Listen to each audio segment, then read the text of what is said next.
What's up, guys? We are back. It has been a while, but we are here to give you a new series that we're going to do every week.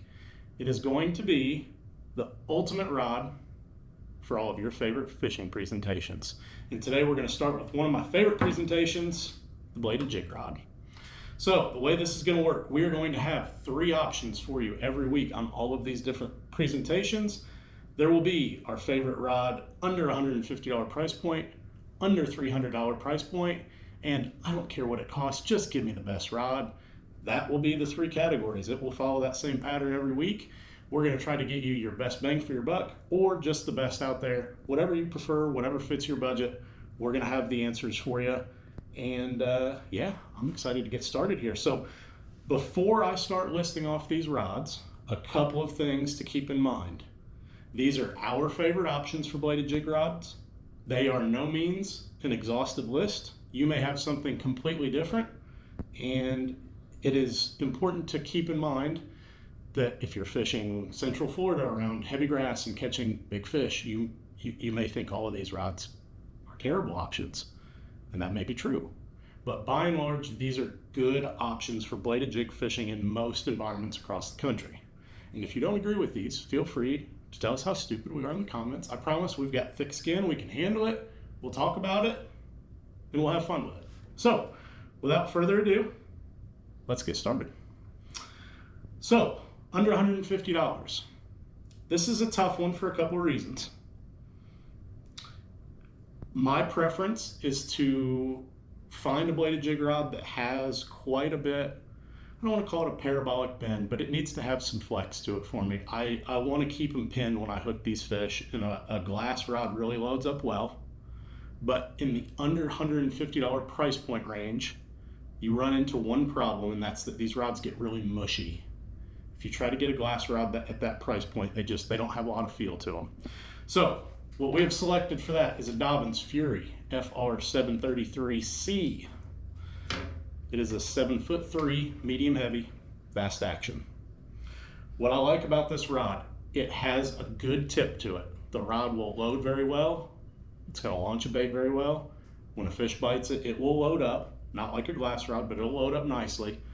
You don't have to worry too much about blowing a big hole in the side of their mouth, which is one of the biggest problems with bladed jig fishing, is that you will puncture a big hole and potentially lose a fish if you have too stiff of a rod. I think this hits a nice blend of having a rod that is soft enough to absorb the impact of a bite, but it's fast enough to make sure you've still got some power and you can really horse that fish out of some grass if you need to. So I think this rod is the best bet under $150. There are some other options. If you wanted to go with something that had a more crankbait type of feel, a more parabolic bend, you could go with the Fury 705 CB. For my preference, that's too soft, but that is an option. The Shimano Intenza rod, 7.2 medium heavy glass, also a good option. I think it may be $159, but it's right there at that price point. So that's a good option too. Again, just a little too mushy for my taste. But this Fury is a really good starting point, and that's kind of what you're looking for at this $150 range. So moving right along, under $300 price point. Probably the most popular series of rods that we've had over the past 3 years, Shimano X-Prides, and I'm going with the 7.2 medium heavy glass. And this hits everything that I'm looking for in a good bladed jig rod. I absolutely love this rod. To me, it's just knock it out of the park, home run. It's just freaking awesome rod. So it's lightweight. It does not have a big chunky thick blank to it, which is important to me. I like something that feels fairly streamlined. Does that actually matter? Probably not. Is it more in my head? Probably, but nonetheless, it's what gives me confidence, and so I like that. It's plenty sensitive, so I can feel that blade kicking back and forth with no issues whatsoever.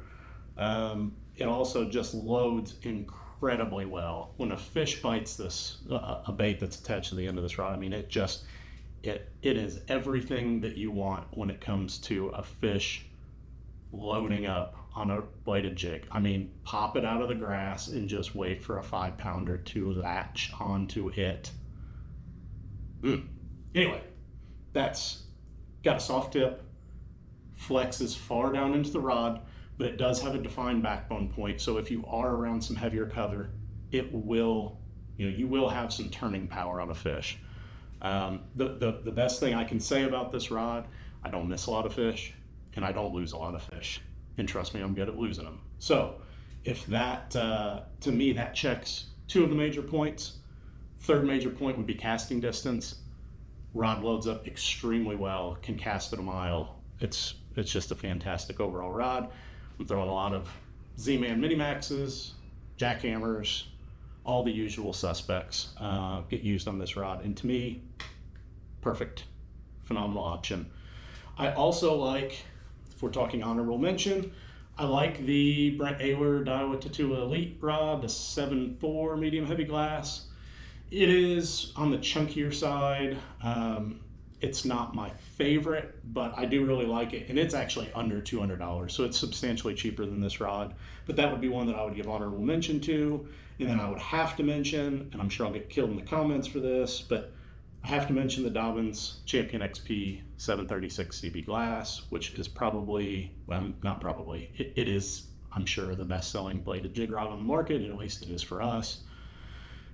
Love that rod. I cannot, if you use that, by no means do you need to think that you need to reevaluate life choices or anything of the sort. Great rod, great rod. I mentioned the thickness of the blank and the mushiness. It's not mushy, but it's not near as crisp as this X-Pride, and so for me, that's why I decided to go with the X-Pride, but that's also a really good choice. So, finally, we are down to the money does not matter segment of the show, and I really thought long and hard about this one, and I'm gonna be honest, I wanted to go with something a little sexier, a little different, but I just can't, because then I'd be lying, and we don't lie. So I went with the Poison Adrena 7.2 medium heavy glass, which I know makes for an incredibly boring show because it's just the X-Pride, but in a Poison Adrena form.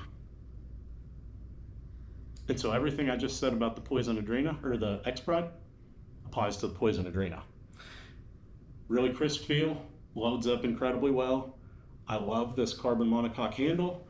It feels great in hand. It does not get slippery when wet.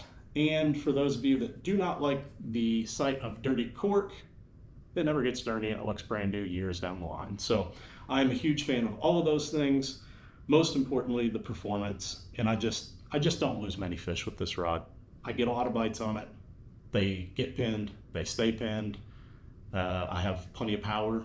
I have plenty of finesse. It just hits every single box that I'm looking for, and it's very, very lightweight, which is nice when you're throwing that thing, a moving bait, all day long. It's nice to have a good lightweight setup. So those are the three rods that we've got lined out for our Bladed Jig series. I hope that you are in agreement with these. I am guessing that not everybody will be, but that's okay. Like I said, we can talk about it. Tell me what you think. Hit us up in the comments. This obviously is, there's a wide spectrum of options. These are three really, really good options. And a lot of it too depends on what reel you're using, what line you're using. I throw all mine on fluorocarbon. If you use braid, that may change things. So yeah, this is what we've got. Bladed jig, ultimate rod, 3 price points in the books. We'll see you next week.